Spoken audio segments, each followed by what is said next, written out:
Good morning. My name is Bill Dyer, and thank you for attending this presentation. As a way of introduction, I am a retired supervisory special agent for the Drug Enforcement Administration, the DEA, where I served 21 years. I began my career assigned to the Fort Lauderdale, Miami offices. Once that assignment was complete, I was promoted and transferred to the Springfield Resident Office in Springfield, Missouri, where I was a group supervisor and supervised methamphetamine investigations and the dismantling methamphetamine clandestine labs.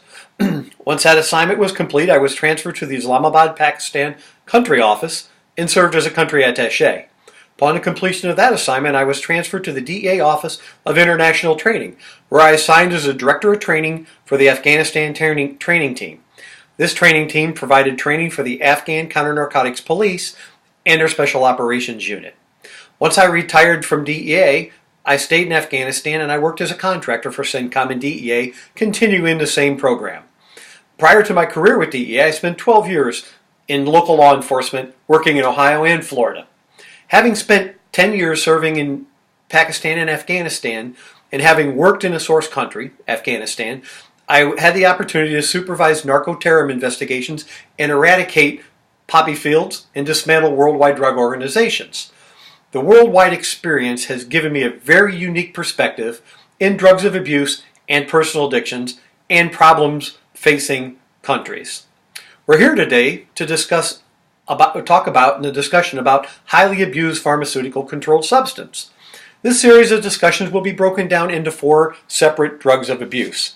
The pain categories. We're going to talk about pain relievers, we're going to talk about stimulants, we're going to talk about antidepressants and sedatives. These are some of the most commonly abused drugs. I've given everybody a little pamphlet that I passed out, and this one in particular is written by DEA, put together by DEA and their diversion control program. And we're going to highlight, if you open it up, we're going to highlight some of these drugs that are in here. And if you'll see, they're broken down into 4 categories I just described. With that, today we're going to specifically talk about pain relievers, and we're going to highlight oxycodone, and we're going to highlight the morphine. We're going to provide a definition of addiction. We're going to talk about the prevalence and the impact, the mechanism of action, and the physiological effects of both morphine and Oxycontin. We're going to talk a little bit about identifying pills. We're going to talk about methods of administration and briefly talk about signs and symptoms of addiction in overdose, and briefly about treatment and outcomes of a prospective drug person. Some statistics for oxycodone abuse. Nearly 60 million prescriptions for oxycodone-containing drugs were written in 2013. In 2012, we had 16 million people report abusing oxycodone in their lifetime, which is an increase of over 1 million people compared to last year. And in 2011, more than 150,000 people visited the ER related to oxycodone.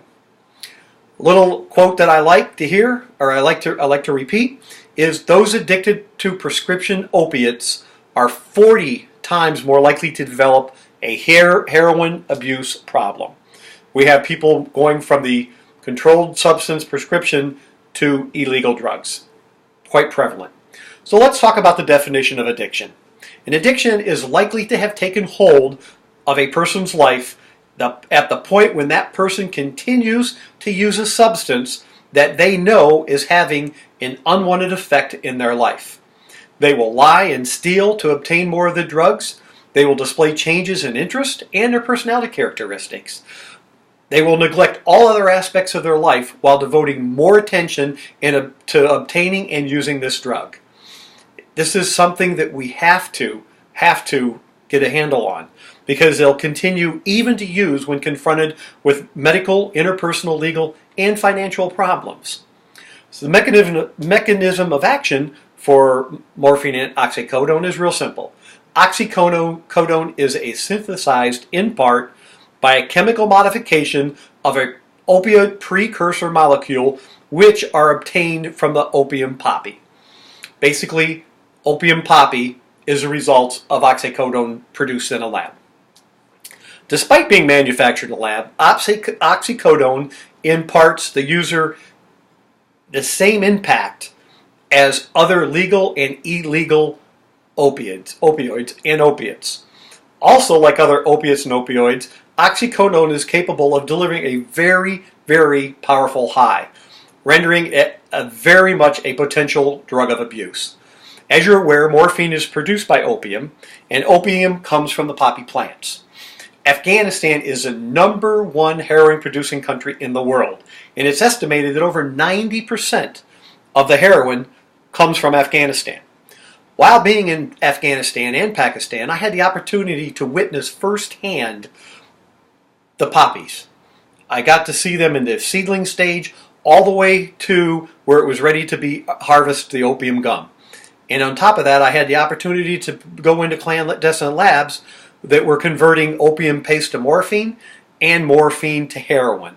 So I got a very distinct perspective on how these processes take place. Some signs and symptoms.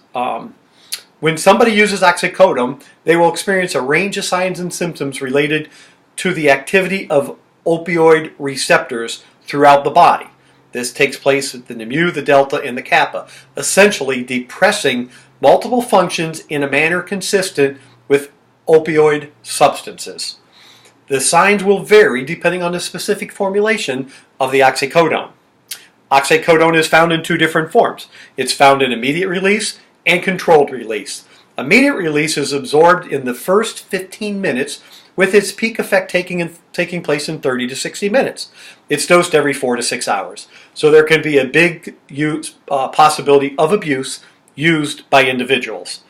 Oxycontin, the controlled release capsule, releases an initial burst at 40% of the drug in the first hour, while the remaining 60% gets released gradually over the 12-hour duration of action.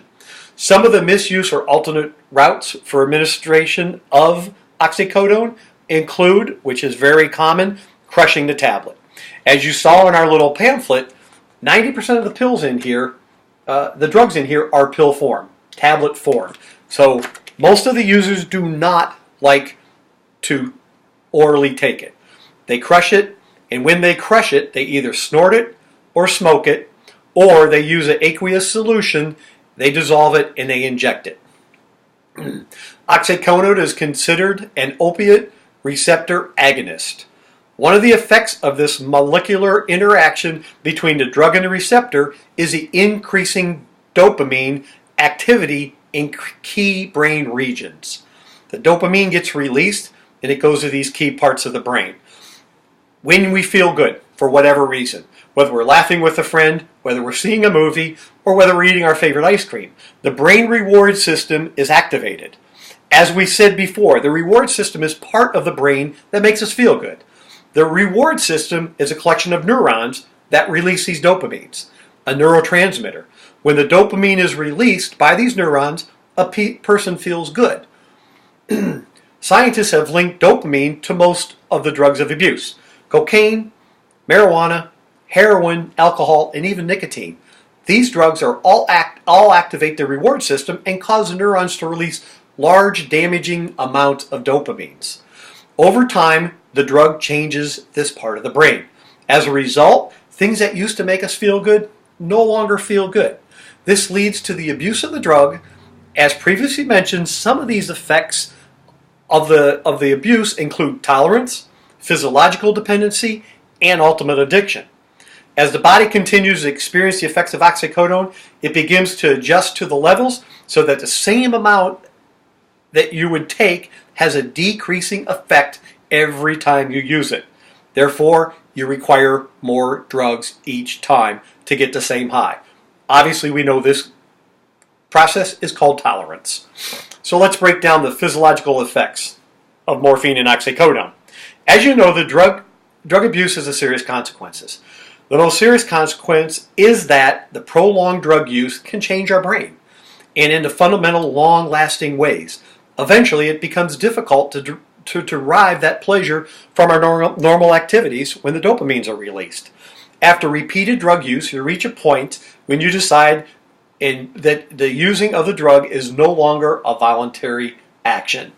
We have to use it. Scientists have proof now that the drugs literally change your brain. It's as if a switch goes off in your head and the brain goes, I gotta have it. It's during this transformation process that the drug user becomes a drug addict. Addiction is a chronic relapse of disease characterized by compulsion, often uncontrollable drug seeking and drug use in the face of negative consequences, as we talked about. Drug addicts need professional help and treatment, and they need help to cope with these characteristics and changes, and possibly even change the brain back to normal. We talked a little bit about these pamphlets. The last thing, I would appreciate and like for you to share these things with your staff. These little pamphlets are awesome as they break down the dosage units. They break down the various sizes and colors. We love to share this with our local law enforcement, our first responders, so if they come upon somebody, they have the ability to use this as a resource and a guide. I highly recommend that you share that with your staff. Methods of administration. We have clinical and we have abusive. The clinical, we all know, is oral, IVs, intramuscular. The abusive side, we talked briefly about, and it is crushing the pill. They're going to snort it, inject it, or they're going to smoke it. All right. Some of the desired effects of this, and these drugs are very, very awesome, as they have great effects on people, and they help hundreds of thousands of people a year. They have perception of less physical pain. That's why they use these painkillers. They have a feel of joy and happiness. All right. They have release of muscle tension. They have mental calmness and relaxation.